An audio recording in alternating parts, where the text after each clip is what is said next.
നാളെ മകരമാസത്തിലെ വിശാഖം നക്ഷത്രമാണ്. ശിവഭഗവാന് പ്രിയപ്പെട്ട തിങ്കളാഴ്ചയാണ് വിശാഖം നക്ഷത്രം വന്നിരിക്കുന്നത്.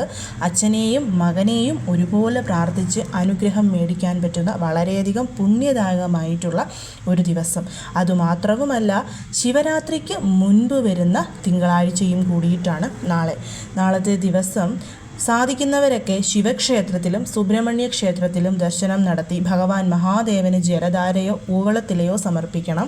ഒപ്പം തന്നെ ഭഗവാൻ മുരുകന് അരളിമാലയും നാരങ്ങായും സമർപ്പിച്ച് പ്രാർത്ഥിക്കുന്നത് വളരെ വളരെ ശ്രേഷ്ഠമാണ്.